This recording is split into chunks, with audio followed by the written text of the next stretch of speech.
Okay, hello everyone. Welcome back to my YouTube channel. My name is Prachi Tekriwal. तो friends, हम लोग जो है इस चैनल पे बेसिकली जो नए हैं मैं उनको बता दूं कि ये चैनल उन लोगों के लिए है जो कि NTA UGC नेट JRF की प्रिपरेशन कर रहे हैं लेबर वेलफेयर कोड 55 में, या जो लोग इस IBPS स्पेशलिस्ट ऑफिसर या दूसरे पब्लिक सेक्टर एग्जामिनेशन की प्रिपरेशन कर रहे हो ह्यूमन रिसोर्स मैनेजमेंट में। तो यहाँ पे हम लोग उनके लिए क्लासेस प्रोवाइड करते हैं। ओके, तो अगर आप भी इन सारे एग्जामिनेशंस के प्रिपरेशन कर रहे हो तो ये जो वीडियोस हैं ये आपके लिए काफ़ी जो है हेल्पफुल साबित होंगे। आज की क्लासेस में हम लोग क्या करने वाले हैं, जो आज की हमारी क्लास है उसमें हम लोग पढ़ने वाले हैं इंडस्ट्रियल डिस्प्यूट के बारे में। ओके, तो अभी तक जो हम लोग बेसिकली पढ़ रहे थे, अभी हम लोग ने ह्यूमन रिसोर्स मैनेजमेंट के जितने टॉपिक्स को कवर किया वो सब आपके थियोरटिकल पार्ट ज़्यादा थे, उसमें हम लोगों को बेसिकली कंसेप्ट समझने की ज़रूरत ज़्यादा पड़ती थी। लेकिन अब जो हम लोग पढ़ने वाले हैं, यानी कि हम लोग जो इंडस्ट्रियल रिलेशंस के बारे में पढ़ेंगे, हम लोग जो लेबर लॉज के बारे में पढ़ेंगे, तो ये आपके जो होते हैं ये इंस्ट्रूमेंटल पार्ट होते हैं। यानी कि यहाँ पे आपको सिर्फ कंसेप्ट ही नहीं समझना, आपको क्या करना है, आपको सेक्शंस, आपको एक्ट्स, ये सारी चीज़ें याद रखनी है। ठीक है, और जो इम्पोर्टेंट डेफिनेशंस होती हैं, वो जो डेफिनेशंस किस सेक्शन में लिखी गई, ये सारी चीज़ें भी आपको याद होनी चाहिए। बिकॉज एग्ज़ाम में क्या होता है, एग्ज़ाम में जो है आपसे इससे रिलेटेड क्वेश्चंस भी आते हैं। कई बार तो एकदम डायरेक्ट ही क्वेश्चन आपसे पूछ लिया जाता है कि भाई किस सेक्शन में जो है ये डेफिनेशन दी गई है, ठीक है, इसको डिफाइन किया गया है। तो ये आपको याद होना चाहिए। ठीक है, और साथ ही में जब वो कौन सा सेक्शन, वो जो सेक्शन है वो किस एक्ट का है, आपको ये भी पता होना चाहिए। ठीक है, तो इसमें आपको अगर आप 2-3 बार पढ़ोगे ना तो आपको आराम से ये याद हो जाएगा, लेकिन आपको इन चीज़ों का ध्यान रखना होगा। ठीक है, तो चलिए हम लोग आज की क्लासेस शुरू करते हैं। आज हम लोग क्या पढ़ेंगे, इंडस्ट्रियल डिस्प्यूट के कंसेप्ट में के बारे में हम लोग पढ़ेंगे। साथ ही इंडस्ट्रियल डिस्प्यूट जो होता है, ठीक है, वो किस तरह के फॉर्म्स में होता है, यानी कई तरीके से हो सकता है, स्ट्राइक्स के थ्रू, बाइकआउट के थ्रू और पिकेटिंग के थ्रू। तो ये सारी जो चीज़ें हो रही हैं, ठीक है, और इनको कंट्रोल करने के लिए जो रेगुलेशंस बनाए जाते हैं, जो प्रोविजंस लाए जाते हैं, उन प्रोविजंस के बारे में भी हम लोग क्या करेंगे, कवर करेंगे। ओके, तो चलिए क्लास को स्टार्ट करते हैं। एंड क्लास को स्टार्ट करने से पहले आपको क्या करना है, आपको जो है वीडियो सेक्शन को, अगर आपको वीडियो सेक्शन पसंद आ रहा है तो please hit the like button, और आपको क्या करना है, शेयर और सब्सक्राइब करना है, सो दैट कि नेक्स्ट टाइम जो भी वीडियोज़ अपलोड होते हैं उसकी नोटिफिकेशन आपको मिलती रहे। ओके, तो इंडस्ट्रियल डिस्प्यूट को हम लोग किस में डिफाइन करते हैं, जो इंडस्ट्रियल डिस्प्यूट टर्म है, ठीक है, उसको इंडस्ट्रियल डिस्प्यूट एक्ट 1947, ठीक है। अभी देखो यहाँ पे एक आपका एक्ट आ गया, ID एक्ट 1947, यानी कि इंडस्ट्रियल डिस्प्यूट एक्ट 1947।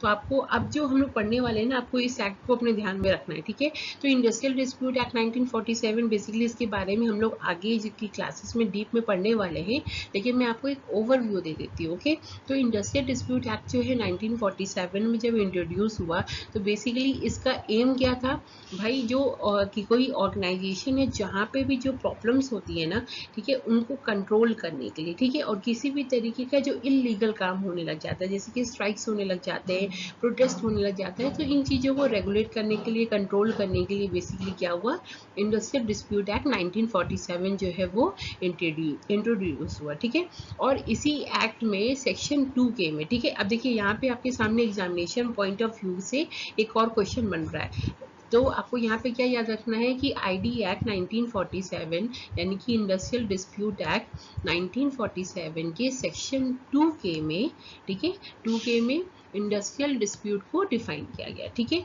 और इंडस्ट्रियल डिस्प्यूट में इसमें क्या बोला गया, एनी डिस्प्यूट और डिफरेंस, ठीक है, किसी भी तरीके का डिस्प्यूट या डिफरेंसेस किसके बीच में, एम्प्लॉयर्स एंड एम्प्लॉयर्स के बीच में, ठीक है, दो एम्प्लॉयर्स के बीच में भी अगर प्रॉब्लम होती है तो वो भी क्या होता है, वो इंडस्ट्रियल डिस्प्यूट होता है। ओके, और बिटवीन एम्प्लॉयर्स एंड वर्कमैन, अगर एम्प्लॉयर और वर्कमैन के बीच में प्रॉब्लम होती है तो वो भी इंडस्ट्रियल डिस्प्यूट में आता है। और बिटवीन वर्कमैन एंड वर्कमैन, अगर वर्कमैन और वर्कमैन यानी कि दो वर्कमैन के बीच में भी प्रॉब्लम्स होती है तो वो भी इंडस्ट्रियल डिस्प्यूट के बीच में आता है। ओके, इंडस्ट्रियल डिस्प्यूट में आता है, लेकिन ये प्रॉब्लम किस तरह की होगी, which is connected with the employment और नॉन एम्प्लॉयमेंट और the terms of employment and conditions of employment of any person. ठीक है, तो ये जो भी प्रॉब्लम्स होती है वो एम्प्लॉयमेंट नॉन एम्प्लॉयमेंट से जुड़ी हुई हो या किसी भी तरीके की एम्प्लॉयमेंट के टर्म्स और कंडीशन से जुड़ी हुई होती है, तो ये सारी चीज़ें तभी आपके ये जो प्रॉब्लम्स होती है वो किस में आती है, ये डिस्प्यूट और डिफरेंसेस किस में आते हैं, इंडस्ट्रियल डिस्प्यूट में आते हैं। ओके, तो यानी कि किसी भी वर्क प्लेस पे जो दो लोगों के बीच में प्रॉब्लम हो रही है, चाहे वो कोई भी हो, दो वर्कमैन हो, दो एम्प्लॉयर्स हो या एम्प्लॉयर और वर्कमैन हो, अगर ये प्रॉब्लम हो रही है तो वो क्या कहलाती है, वो इंडस्ट्रियल डिस्प्यूट कहलाती है। ओके, और ये डेफिनेशन किस में दी गई, ये इंडस्ट्रियल डिस्प्यूट एक्ट 1947 की सेक्शन 2 के में दी गई। ओके, फिर अगर हम लोग को सिंपल टर्म में डिफाइन करना हो तो हम लोग क्या कहेंगे, it refers to any disagreement in industrial relation between employers and employees. ठीक है, अब देखिए यहाँ पे हम लोग बेसिकली जो पढ़ते हैं ना ह्यूमन रिसोर्स मैनेजमेंट, तो हम लोग यहाँ पे बेसिकली एम्प्लॉयर और एम्प्लॉय की बात करते हैं। ठीक है, तो यानी उनके बीच में किसी भी तरीके की डिसएग्रीमेंट जो होती है इंडस्ट्रियल रिलेशन के टर्म में अगर हम लोग बात करें तो वो क्या होता है, वो डिस्प्यूट होता है। ओके, इंडस्ट्रियल डिस्प्यूट होता है। फिर डिस्प्यूट क्या होता है, basically dispute differs from discipline and grievances. ठीक है, जो डिस्प्यूट होता है वो डिसिप्लिन और ग्रीवांसेस से अलग होता है।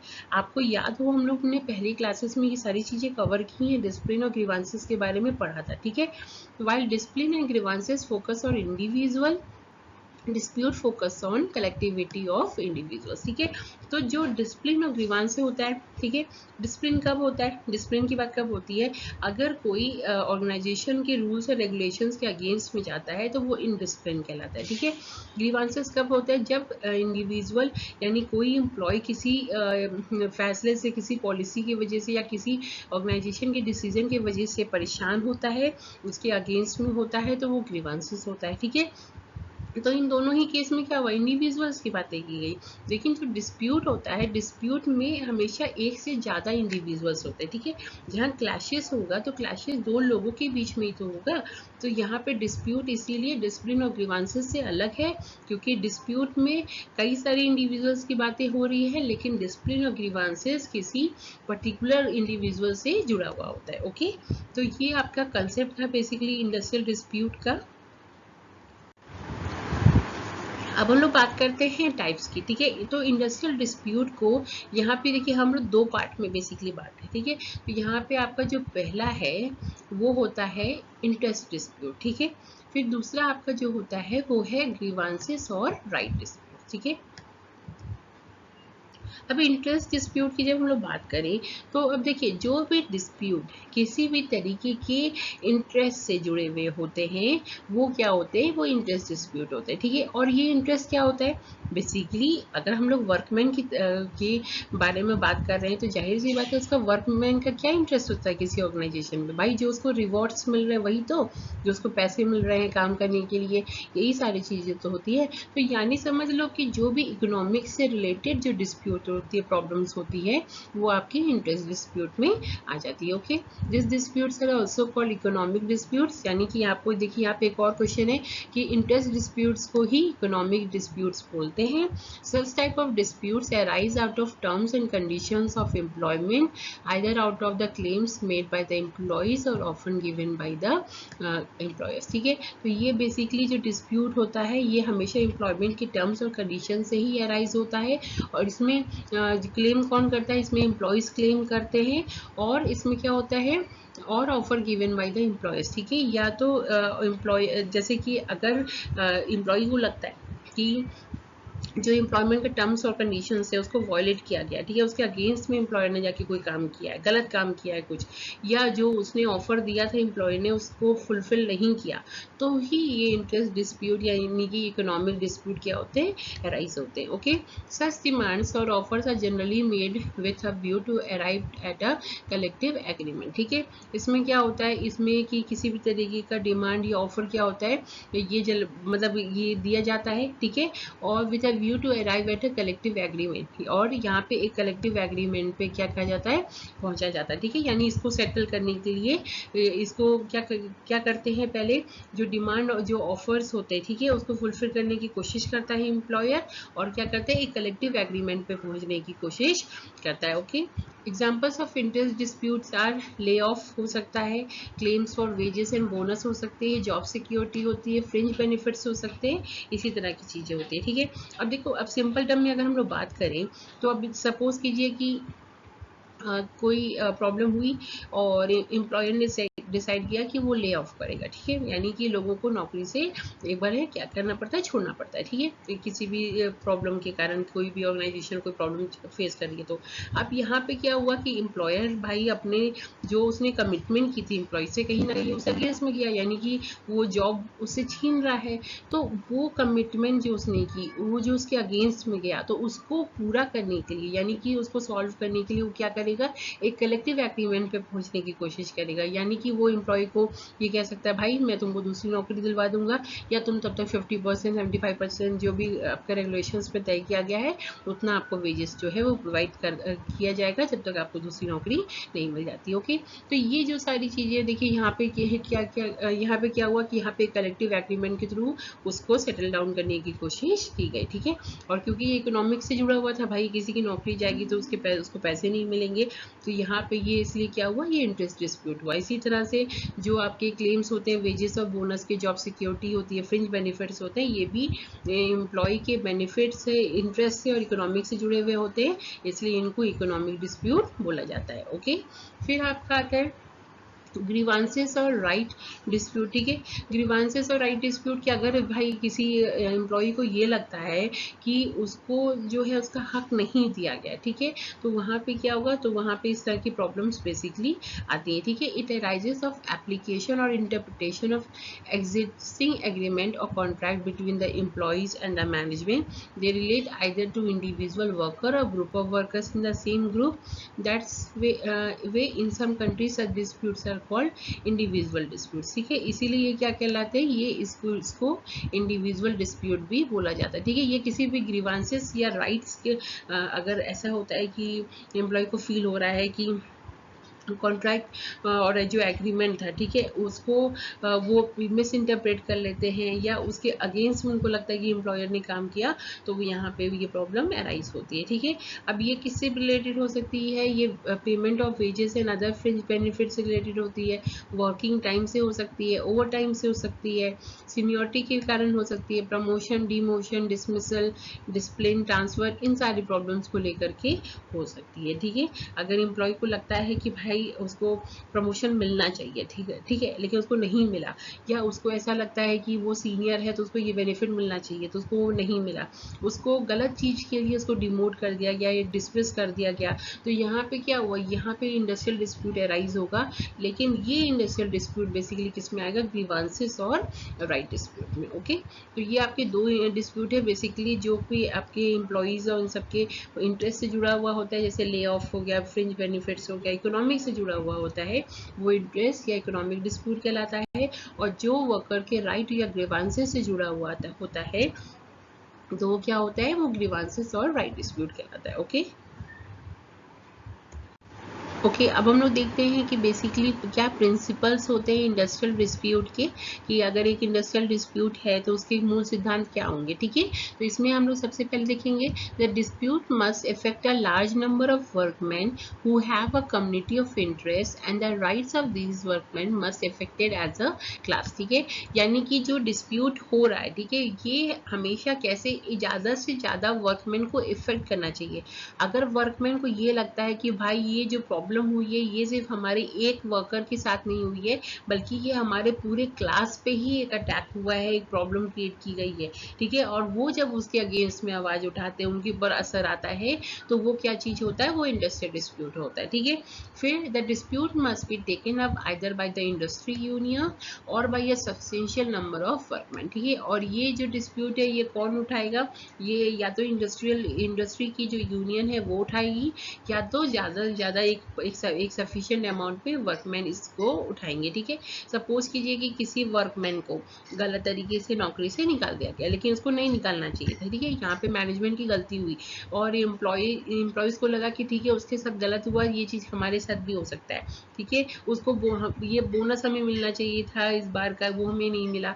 तो ये जो प्रॉब्लम होती है ना, जो वर्कर्स अपने ऊपर पूरे अपने क्लास के ऊपर लेते हैं, तो उसको यही बेसिकली क्या होता है, उसके अगेंस्ट में जाते हैं, फिर उसको लिए कंप्लेन करते हैं, तो वो होता है आपका इंडस्ट्रियल डिस्प्यूट। और ये डिस्प्यूट इंडस्ट्री के यूनियन भी उठा सकते हैं या तो वर्कर्स खुद उठा सकते हैं। Okay, the grievances turns from the individual complaints into a general complaint. अब देखिए हम लोग ने जैसे अभी एग्जांपल लिया कि एक ही को नोटिस निकाला गया, तो ये एक तो इंडिविजुअल कंप्लेंट थी, लेकिन ये क्या बन गई, ये जनरल कंप्लेंट बन गई, यानी कि पूरे जो वर्कर की क्लास थी ना, उन लोगों ने अपने ऊपर उसको लिया। ठीक है, तो यहाँ पे भी क्या होता है, यहाँ पे इंडस्ट्रियल डिस्प्यूट होता है।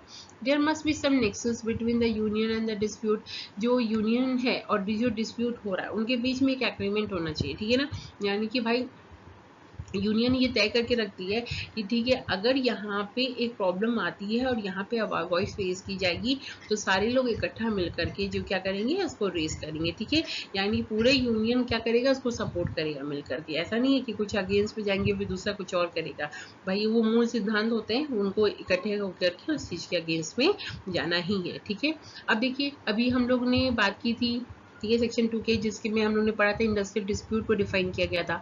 अब इंडस्ट्रियल डिस्प्यूट एक्ट 1947 में ही सेक्शन 2A में क्या बोला गया है, a workman has a right to raise an industrial dispute with regard to termination, discharge, dismissal और रिटेचमेंट ऑफ हिज और her service, even though no other workman और any trade union of workman और any trade union of workman raises it और is a party to the dispute. ठीक है, तो यानी कि क्या है, जो सेक्शन 2A है इंडस्ट्रियल डिस्प्यूट 1947 का, उसके अकॉर्डिंगली कि अगर कोई वर्कमैन, ठीक है, उसके ऊपर ये हक होता है कि वो किसी भी तरीके की टर्मिनेशन, डिस्चार्ज, डिसमिसल और रिट्रेचमेंट का, कि उसका अगर उसको टर्मिनेशन किया जाए, डिस्चार्ज किया जाए, उसको डिसमिस किया जाए या रिट्रेचमेंट किया जाए, तो वो उसके अगेंस्ट में इंडस्ट्रियल डिस्प्यूट उठा सकता है, भले ही दूसरे वर्कमैन या इंडस्ट्रियल ट्रेड, ये जो ट्रेड यूनियन है, ठीक है, वो लोग उसके